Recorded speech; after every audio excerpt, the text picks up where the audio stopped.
এর পর থেকে এই সার্ভিস প্রোভাইডারটা অটোমেটিক্যালি রেজিস্টার হয়ে যায়, ঠিক আছে? যে কারণে এটা আমাদের যেহেতু Laravel 10 ভার্সন, এটা আসলে লাগবে না। অটোমেটিক এখানে দেখেন this package will automatically register a service provider. Automatic এটা করবে। তারপর আপনি চাইলে এটা রান করতে পারেন।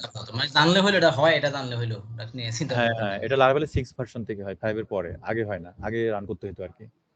তো এটা কম্পোজারের ফিচার আরকি। কম্পোজার নতুন ফিচার নিয়ে আসার পরে এই জিনিসটা হইছে। এটা নট Laravel এর ফিচার, কম্পোজারের ফিচার আরকি। তো এখন দেখেন, তো এখন এই যে আমরা এটা ইনস্টল করে ফেললাম। এটা চলে আসলো ওটা ওই যে ইয়েতে। হ্যাঁ, এখন আমরা একটা মডিউল ক্রিয়েট করব দেখেন। সাপোজ দেখেন মডিউলের নাম দিয়েছে PHP Artisan Make module name, ঠিক আছে? তো এইটা কিন্তু আপনার এক কথায় হচ্ছে একটা কাস্টম কমান্ড না? হ্যাঁ, কমান্ড। Laravel এ কিন্তু সমস্ত কমান্ড গুলো থাকে হচ্ছে আপনার বাই ডিফল্ট যে কমান্ড গুলো থাকে, দেখবেন সেই কমান্ড গুলো আপনি এখানে দেখতে পাবেন।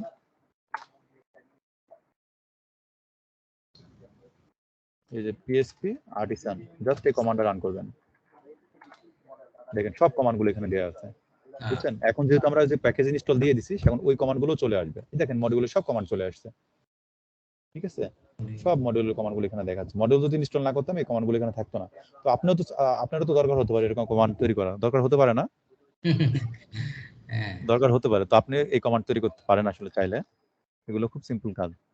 তো এখন দেখেন আমি এখন যদি এই কমান্ডটা রান করি, এই যে PHP Artisan Make মডিউল, এই কমান্ডটা রান করব, ঠিক আছে? PHP, এখন আগে এখানে খেয়াল করেন আমাদের কি এখানে আছে। দেখেন অ্যাপ আছে, বুটস্ট্র্যাপ আছে, এখানে মডিউল নামে কিন্তু কোনো ফোল্ডার নাই, আছে? না। নাই। তো আমরা যখন রান করি PHP Artisan Make মডিউল, এর আমরা নাম দিচ্ছি স্টুডেন্ট মডিউল।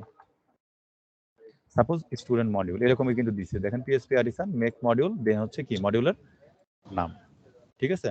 এই দেখেন আপনি আরো অনেক কিছু অ্যাড করা যায়, যা করবে ঠিক আছে? সমানে। আপনি এগুলো পরে ডকুমেন্টেশন দেখে পড়ে নেবেন।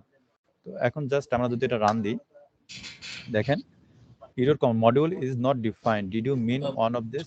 এটা মনে হয় মডিউলস বোধহয় নাকি? তারা কি মডিউলস নাকি? PHP Artisan Make module make, oh sorry, module make হবে। Oh module make. PHP Artisan module make, আমার আসলে কি উল্টাপাল্টা হয়েছে। Module make. এখন যদি এন্টার দিই, দেখেন আমাদের এই যে মডিউল কিন্তু ক্রিয়েট হয়ে গেছে। দেখেন কি কি ক্রিয়েট হয়েছে আমরা দেখি।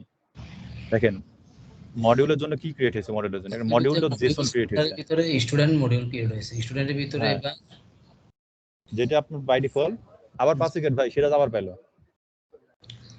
আপনার আলোচনার মধ্যে থাকবে নাকি? ভাই এখানে দেখেন, এই দেখেন এখানে আমাদের composer.json ছিল না ভাই? জি, এই যে দেখেন মডিউলের জন্য আমাদের একটা মডিউল.json ক্রিয়েট হয়েছে, রাউটিং এর জন্য একটা web.php ক্রিয়েট হয়েছে। যদি ওই স্টুডেন্ট বেজ আপনি এপিআই তৈরি করতে চান, ওই এপিআই এর জন্য api.php তৈরি হয়েছে, ভিউ তৈরি হয়েছে, কনফিগ তৈরি হয়েছে, যেটা আমাদের যে কনফিগ থেকে দেখালাম app.php বিভিন্ন কনফিগারেশন ফাইলগুলো এখানে থাকে, সেটা ক্রিয়েট হয়েছে। তারপরে দেখেন composer.json ক্রিয়েট হয়েছে, app.js ক্রিয়েট হয়েছে। আপনি এর ভিতরে যদি ভিউ মিউ বা এইসব কিছু ইউজ করতে চান, রিয়াক্ট মিয়াক, এটার জন্য এটা ক্রিয়েট হয়েছে। আপনার ভাইট ক্রিয়েট হয়েছে, যেটা অলরেডি এখানে এক্সিস্ট, ঠিক আছে? তারপরে সবগুলো আপনার দরকার হবে না তাই না নাকি? সবগুলো আপনার দরকার হবে। তারপরে দেখেন এখানে স্টুডেন্ট ডাটাবেস সিডার ক্রিয়েট হয়েছে, ডাটাবেস সিডার, আপনি যদি সিডার ইউজ করতে চান। তারপরে দেখেন আমি জাস্ট এইটুকু চালাইছি, যে কারণে সে সবগুলো দিয়ে দিচ্ছে। আপনার যেগুলো দরকার নাই সেগুলো বাদ দেওয়ার জন্য এই যে নিচে দেখেন অনেকগুলো ফিচার আছে, প্লেন দিয়ে দিলে হয়তো ওগুলো নিবে না, বুঝছেন? তারপরে দেখেন সে হচ্ছে রাউট সার্ভিস প্রোভাইডার তৈরি করেছে, যেটা আমাদের মূল ইম্পর্টেন্ট ছিল রাউটিং এর জন্য। এই যে app provider, route service provider, এই যে রাউট সার্ভিস প্রোভাইডার, সেটাও কিন্তু দিয়ে দিছে। তারপরে স্টুডেন্ট কন্ট্রোলারও দিয়ে দিছে। তাহলে দেখেন একটা প্রপারলি আপনাকে সিস্টেম কিন্তু এই মডিউলের মধ্যে দিয়ে দিছে। এই দেখেন এবার আমরা দেখি।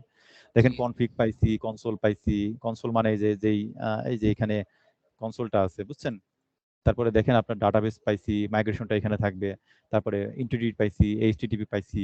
এখন আপনি যখন নরমাল একটা মাইগ্রেশন কমান্ড চালাবেন, PHP Artisan Make migrate student, তখন কিন্তু সেই মাইগ্রেশনটা চলে যাবে কোথায়? এই ডাটাবেসের মধ্যে, তাই না? কিন্তু আপনি তো মাইগ্রেশন কন্ট্রোলার যাই ক্রিয়েট করেন না কেন, সবই স্টুডেন্ট মডিউলের মধ্যে করবেন। এই কারণে এখানে দেখেন সবকিছু করার জন্য এখানে এই দেখেন আপনার আছে, এই যে কমান্ড আছে। প্রত্যেকটা ক্রিয়েট করার জন্য আপনার কমান্ড আছে, সেটা হচ্ছে যে আর্টিসান কমান্ড, এখানে চলে যাবেন। অর্থাৎ দেখেন যে আপনার সমস্ত কমান্ডগুলো, সব কমান্ডগুলো আপনি এখানে পাবেন। সব কমান্ড এখানে আছে। আপনি মাইগ্রেশন কিভাবে করবেন, এই যে মেইল আপনি কিভাবে তৈরি করবেন, নোটিফিকেশন কিভাবে তৈরি করবেন, কি রিকোয়েস্ট কিভাবে তৈরি করবেন, প্রোভাইডার কিভাবে তৈরি করবেন, অ্যাজ ইউজুয়াল আপনাকে যা যা লাগে, ঠিক আছে, আপনার ওই মডিউলের মধ্যে নিয়ে আসতে। তো এইভাবে আপনি এখানে এতদিন যেই কাজগুলো আর কি এই কন্ট্রোলারের মধ্যে করছেন, আর এই রাউটের মধ্যে লিখছেন, আর এই মাইগ্রেশনের মধ্যে লিখছেন, সেটা আর কি এখন আর কি কিছুই না, জাস্ট এই ফোল্ডারের মধ্যে করবেন, এটুকুই কাজ, আর কোনো কাজ নাই। জি বুঝতে পারছেন? জি জি বুঝতে পেরেছি। পাইথন তো অনেক হয় যায় ক্রিয়েট, অনেক এদের আসলে কি ফিচার অনেক তো, হ্যাঁ, হ্যাঁ।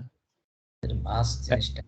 এখন আপনি এই তো আপনার ধরেন কাজ আপনাকে এইভাবে আর কি কাজ আস্তে আস্তে আগায় যাবেন, কাজ শেষ হয়ে গেল, এটুকুই কাজ আপনি আপনার মডিউলের, আর কোনো কাজ নাই। আপনাকে জাস্ট ওই যে ফোল্ডার ওয়াইজ সে বাই ডিফল্ট ভাগ করে দিবে, আর অ্যাজ ইউজুয়াল আপনি নরমালি যে কোডটা লেখেন, ফোল্ডার ভিতরে কাজ বসে কাজ করব। হ্যাঁ, হ্যাঁ, আপনার সমস্ত পুরা 100% ক্লিন কোড কিন্তু আপনার এখানে থাকলো, যেটা অন্য কিছুর সাথে কনফ্লিক্ট খাচ্ছে না। স্টুডেন্টের মধ্যে থাকলো, সেটা রাউটিং বলেন, কন্ট্রোলার বলেন, ভিউ বলেন, মেইল বলেন, নোটিফিকেশন বলেন, সব কিন্তু এটার মধ্যে থাকলো। বুঝছেন? জি জি।